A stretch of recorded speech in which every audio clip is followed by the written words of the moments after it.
नमस्कार साथियों, मैं पीके एक बार फिर से आपके अपने परिवार द लाइफ बाय स्टडी में आपका स्वागत करता हूं और आशा करता हूं आप लोग बिल्कुल ठीक होंगे और अपनी पढ़ाई को बेहतर तरीके से कर रहे होंगे। तो दोस्तों, हमने पिछली क्लास में जेनेटिक्स के बारे में बहुत अच्छे से पढ़ा था। आज का जो हमारा टॉपिक होगा वो होगा आपका जैव विकास। ठीक है, कौन सा टॉपिक होगा? जैव विकास। जैव विकास होता क्या है? जैसे आप लोग जानते हैं, पृथ्वी पहले एक आग का गोला थी, धीरे धीरे ठंडी हुई, उसके बाद पृथ्वी पर जीवन पनपने लगा, जीवों की उत्पत्ति हुई और जीवों की उत्पत्ति में पीढ़ी दर पीढ़ी विकास को ही क्या बोलते हैं आप लोग? जैव विकास बोलते हैं। ठीक है, समझ में आया जैव विकास क्या होते हैं? इंग्लिश में बोलते हैं ऑर्गेनिक एवोल्यूशन। ठीक है, तो जल्दी से फटाफट इस क्लास को शेयर कर दीजिए, लाइक कर दीजिए सभी साथी, ताकि आप जैसे जितने भी अच्छे अच्छे स्टूडेंट हैं इस क्लास का फायदा ले सकें और आपका जो आने वाला रेलवे एग्जाम है, चाहे वो रेलवे ग्रुप डी हो, एनटीपीसी हो, गुड्स गार्ड हो, ठीक है, कोई सा भी रेलवे का एग्जाम हो जिसमें साइंस पूछी जाती है, ये क्लास आपके लिए रामबाण साबित हो। ठीक है, तो सभी साथी इसको अपने जितने भी आपके रिलेटिव है, फैमिली मेंबर्स हैं, आपके फ्रेंड्स सर्कल है, सभी के पास शेयर जरूर करें। ठीक है, तो चलिए शुरू करते हैं अपनी क्लास को। बहुत ही अच्छे अच्छे क्वेश्चन, उम्दा क्वेश्चन आप लोगों के लिए यहाँ पर लेकर के आया हूं। हालांकि हर रोज ही मैं आपके लिए बहुत अच्छे क्वेश्चन लेकर के यहाँ पर उपस्थित होता हूं। चलिए देखिए, पहला क्वेश्चन क्या है? निम्न में से कौन सा जॉर्जेस क्यूवियर द्वारा अभिज्ञात 3 विशिष्ट मानव जातियों नस्लों में से एक नहीं है?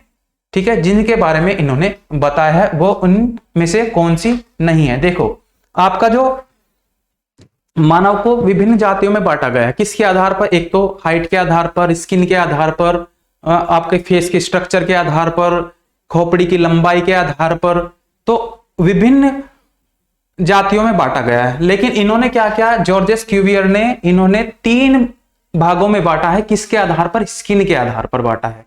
कौन कौन से 3 भागों में? मंगोल कल्प, काकेशियाई और ग्रीनॉइड। ये 3 भागों में इन्होंने बांटा है। इसको बोलते हैं क्या? सॉरी, इसको बोलते हैं पीला, काला और सफेद। ठीक है, ये 3 भागों में इन्होंने बांटा है। तो ऑप्शन राइट क्या हो जाएगा आपका? ऑप्शन नंबर ए इसका राइट आंसर हो जाएगा। 3 भागों में इन्होंने बांटा। चलिए, नेक्स्ट क्वेश्चन क्या है आपका?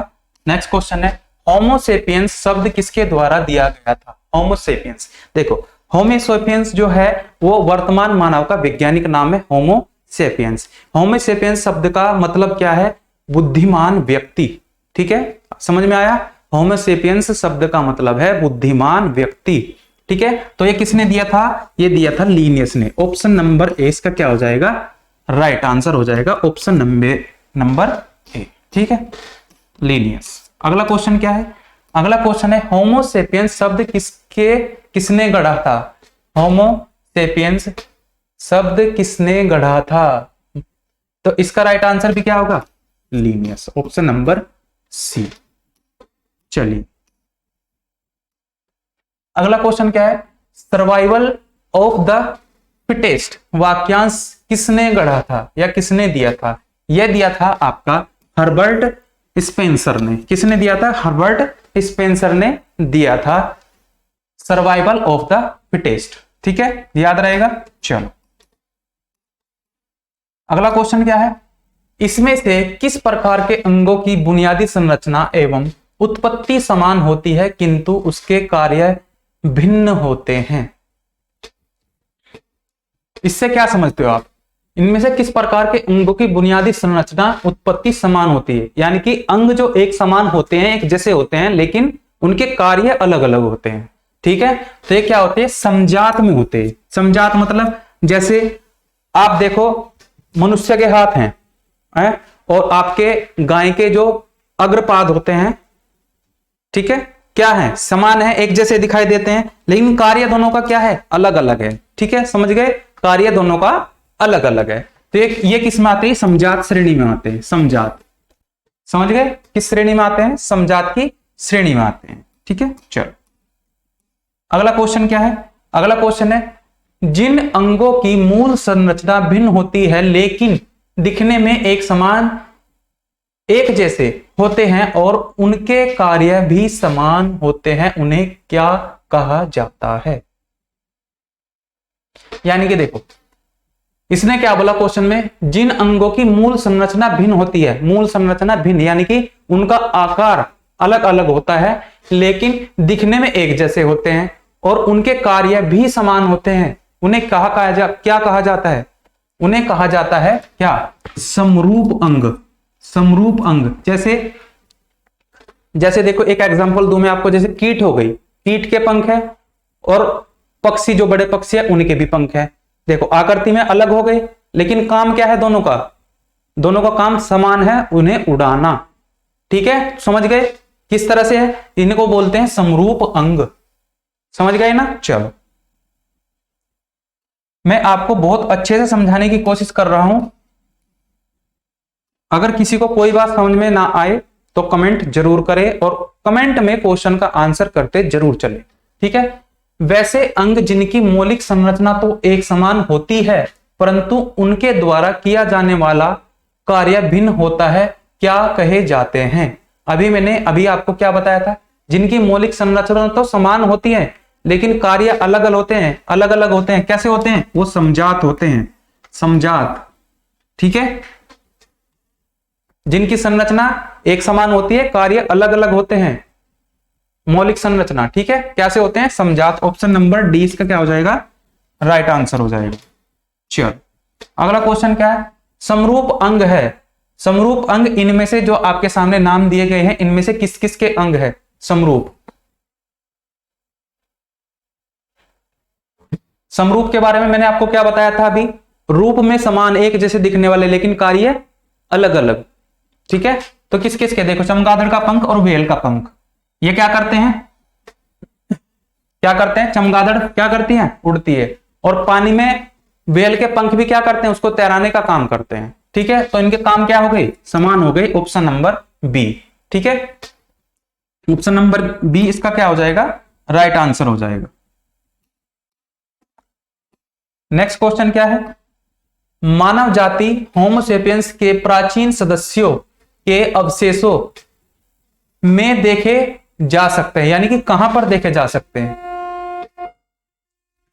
ये देखे जा सकते हैं आपके अफ्रीका में, क्योंकि यह माना जाता है कि जीवन की जो सबसे पहली उत्पत्ति हुई थी वो अफ्रीका में हुई थी। ठीक है, इसलिए इसका राइट आंसर क्या हो जाएगा? Option number D. Next question क्या है? नेक्स्ट क्वेश्चन है, मनुष्य के क्रम विकास का अध्ययन इंगित करता है कि हम सभी एक ही प्रजाति से संबंधित है जो में विकसित हुई थी। कहां पर विकसित हुई थी? अभी बताया मैंने, कहां पर विकसित हुई थी? अफ्रीका में। कहां पर विकसित हुई थी? अफ्रीका में। ऑप्शन नंबर ए इसका क्या हो जाएगा? राइट आंसर हो जाएगा। नेक्स्ट क्वेश्चन क्या है? मानव विकास का अध्ययन यह इंगित करता है कि हम सभी एक ही प्रजाति से संबंधित है जो कि निम्न में से में विकसित हुई थी। सेम क्वेश्चन आया हुआ है ऑप्शन नंबर सी। ठीक है, option number C Africa. Option number C इसका क्या हो जाएगा? राइट आंसर हो जाएगा। नेक्स्ट क्वेश्चन क्या है? निम्नलिखित कारकों में से कौन सा जाति उद्ययन जब मौजूदा जातियों से नई जातियां विकसित होती है में योगदान नहीं करता है? कौन योगदान नहीं करता? कौन नहीं करता? अपसारी विकास। अपसारी विकास देखो क्या होता है, देखो यहां पर किस टर्म का यूज हुआ है? कौन सा जाति उद्ययन जब मौजूदा जातियों से नई जातियां विकसित होती हैं। यह अपसारी विकास होता है एक जाति से उसी जाति का विकास होना। ठीक है, एक जाति से उसी जाति का विकास होना क्या कहलाता है? अपसारी विकास। इसमें क्या कह रहा है? मौजूदा जातियों से नई जातियों का विकास। ठीक है, तो इस क्वेश्चन का राइट आंसर क्या हो जाएगा? इसमें बोला योगदान नहीं करता। कौन नहीं करता? अपसारी विकास नहीं करता। ठीक है, नेक्स्ट क्वेश्चन क्या है? नेक्स्ट क्वेश्चन है, मानव जाति के अनुवांशिक मूल कहां मौजूद है? अनुवांशिक मूल, देखो अनुवांशिक मूल कहां मौजूद होंगे? वहीं मौजूद होंगे जहां से जीवन की जहां से उत्पत्ति हुई है। ठीक है, कहां से उत्पत्ति हुई है? अफ्रीका से। ऑप्शन नंबर सी का क्या हो जाएगा? राइट आंसर हो जाएगा। नेक्स्ट क्वेश्चन क्या है, मनुष्य की आनुवंशिकी का पता लगाया जा सकता है कहां से? आनुवंशिकी का पता कहां से लगाया जा सकता है?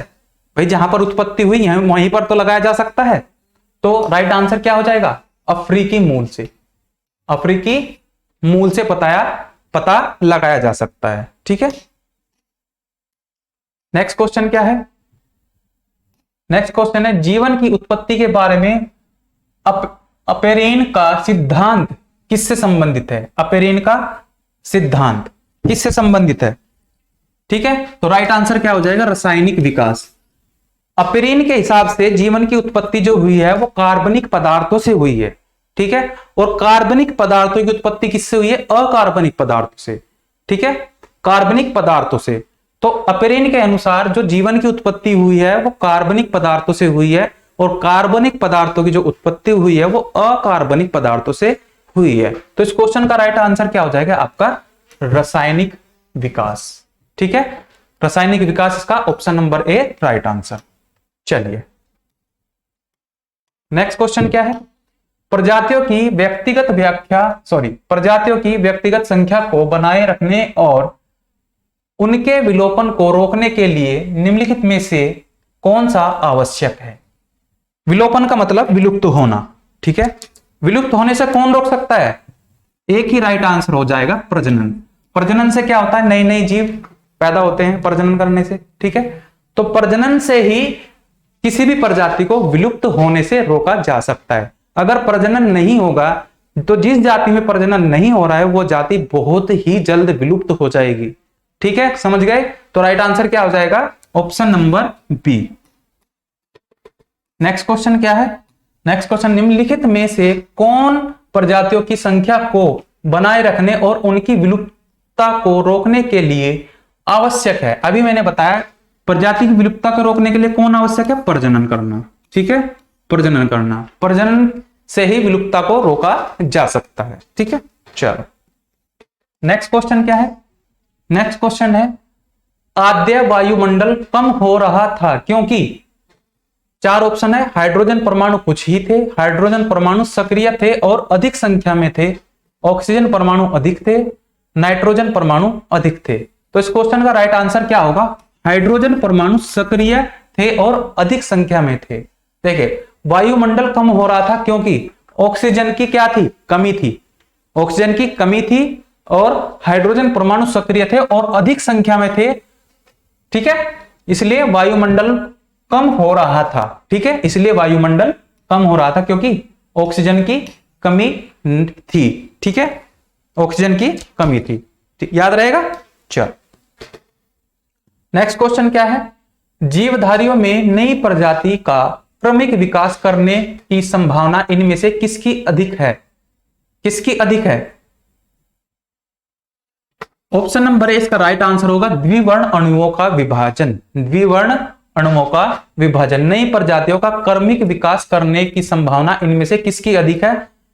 द्विवर्ण अणुओं का विभाजन। जैसे आप देखते हैं, जैसे आपका सेल डिवीजन होता है, जब प्रजनन की प्रक्रिया शुरू होती है उससे क्या बनता है? जैसे मादा का हो गया ओवम और पुरुष का क्या हो गया? गुणसूत्र, यानी कि क्या? शुक्राणु। ठीक है, जब आपस में मिलते हैं तो फर्टिलाइज होते हैं, उनसे क्या बनती है? एक सेल बनती है, एक सेल से दूसरी सेल बनती है, दूसरी चार बनती है, उससे क्या बनता है? एक शरीर का निर्माण हो जाता है ऐसे ऐसे। ठीक है, पहले सेल बनती है, फिर ऊतक बनते हैं, फिर अंग बनते हैं, फिर अंगतंत्र बनते हैं, अंगतंत्र से क्या बनता है? पूरा शरीर बनता है। तो इससे क्या हो जाता है? नई नई प्रजातियों का विकास भी ऐसे ही होता है। ठीक है, जब अणुओं का विभाजन होता है। ठीक है, याद रहेगा, ऑप्शन नंबर ए इसका राइट आंसर हो जाएगा। अगला क्वेश्चन क्या है, ओरिजिन ऑफ स्पीसीज नामक पुस्तिका किसने या किसके द्वारा लिखी गई थी? किसके द्वारा लिखी गई थी? ये लिखी गई थी चार्ल्स डार्विन के द्वारा। किसके द्वारा? चार्ल्स डार्विन के द्वारा, ओरिजिन ऑफ स्पीसीज। ठीक है, चलिए नेक्स्ट क्वेश्चन क्या है? नेक्स्ट क्वेश्चन है आपका, किस युग के दौरान डायनासोर फले फूले? किस युग के दौरान? किस युग के दौरान फले फूले? ये मेसोजोइक इरा जो युग है, जो लगभग 22.5 करोड़ साल पहले से 7 करोड़ साल पहले तक चला, उसमें ये सबसे पहले सबसे ज्यादा इनका विकास हुआ था। किसका? डायनासोर का। 22.5 करोड़ साल से 7 करोड़ साल पहले क्या चलता था? ईसा पूर्व में चलता था, इसलिए मैंने 22.5 करोड़ से 7 करोड़ बोला। ठीक है, समझ गए ना? तो इसमें डायनासोर सबसे ज्यादा फले फूले। जो डायनासोर का जुरासिक काल था ना, जुरासिक, उसमें सबसे ज्यादा विकसित हुए थे। आपने हॉलीवुड की एक मूवी भी देखी होगी जुरासिक पार्क, वो पूरी उसी के ऊपर बनी हुई है। ठीक है, चलिए नेक्स्ट क्वेश्चन क्या है? निम्नलिखित में से कौन सा वह विचार है कि नई प्रजातियों का विकास उनके परिभाषित परिवर्तन के कारण हुआ है? किसके कारण हुआ है? उत्परिवर्तन के कारण। किसके कारण? उत्परिवर्तन के कारण। ऑप्शन नंबर बी इसका राइट आंसर हो जाएगा। सारे क्वेश्चन आपके प्रीवियस ईयर के हैं, कोई 2017, 16, 18 इन्हीं के क्वेश्चन इसमें पूछे गए हैं। सारे ही अपडेट क्वेश्चन है, आप लोगों के लिए इंपोर्टेंट है। सभी साथी क्लास को शेयर जरूर करें। ठीक है, जीवों द्वारा जीने के लिए और अधिक वंश वृद्धि के लिए बेहतर अनुकूलित वातावरण बनाने की प्रक्रिया को क्या कहते हैं? क्या कहते हैं? प्राकृतिक चयन। क्या कहते हैं? प्राकृतिक चयन। भाई जहां वातावरण होगा उसी का तो हम चयन करेंगे, जहां अच्छा वातावरण होगा। ठीक है, अधिक वंश वृद्धि के लिए बेहतर अनुकूलित वातावरण। भाई जहां पर वातावरण अच्छा नहीं होगा वहां पर वंश वृद्धि कैसे हो सकती है? नहीं होगी, क्योंकि वहां जहां पर वातावरण खराब होगा वहां पर बीमारियां ज्यादा होंगी। ठीक है, बीमारियां ज्यादा होंगी तो बीमार होने के कारण मृत्यु भी ऐसी होगी। ठीक है, तो वहां पर वंश वृद्धि का तो मतलब ही नहीं बैठता। जहां पर प्राकृतिक चयन, वातावरण अच्छा होगा, प्रकृति अच्छी होगी, वहीं पर तो वंश की वृद्धि हो सकती है। ठीक है, तो यहां पर क्या होगा? प्राकृतिक चयन। ऑप्शन नंबर ए इसका क्या हो जाएगा? राइट आंसर हो जाएगा। चलिए अगला क्वेश्चन क्या है? निम्नलिखित में से किसे टॉरेंट लिजार्ड किंग कहा जाता है? टॉरेंट लिजार्ड किंग किसे कहा जाता है? बताइए जरा, किसे कहा जाता है? देखते हैं इस क्वेश्चन का राइट आंसर कौन करेगा।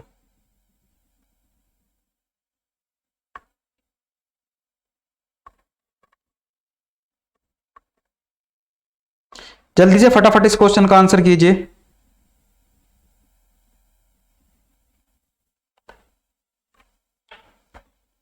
चलिए, तो इसे ये कहा जाता है टायरेनोसोरस। टायरेनोसोरस रेक्स। ये क्या है? एक डायनासोर की प्रजाति है। किसकी प्रजाति है? ये एक डायनासोर की प्रजाति है। इसे क्या बोला जाता है? Torrent lizard king. ठीक है, ये डायनासोर की एक प्रजाति है। ठीक है, याद रहेगा। अगला क्वेश्चन क्या है? मनुष्य के वैज्ञानिक नाम होमोसेपियंस का अर्थ क्या है? मैंने अभी बताया था आपको इसका वैज्ञानिक नाम का अर्थ क्या है। मैंने बताया था बुद्धिमान व्यक्ति। बुद्धिमान व्यक्ति। इसका राइट आंसर बताइए जरा, इसका राइट आंसर क्या होगा? यहां पर आपको बुद्धिमान व्यक्ति तो नहीं दिखाई दे रहा होगा। ठीक है, यहां पर आपको बुद्धिमान व्यक्ति नहीं दिखाई दे रहा तो आप लोग कंफ्यूज हो गए। कंफ्यूज नहीं होना, इसका राइट आंसर क्या हो जाएगा? Option number D, wise hominid. Wise hominid को ही क्या बोलते हैं? बुद्धिमान व्यक्ति।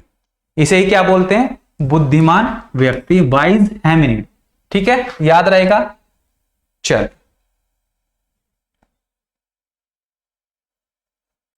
और ये आज की क्लास का लास्ट क्वेश्चन था।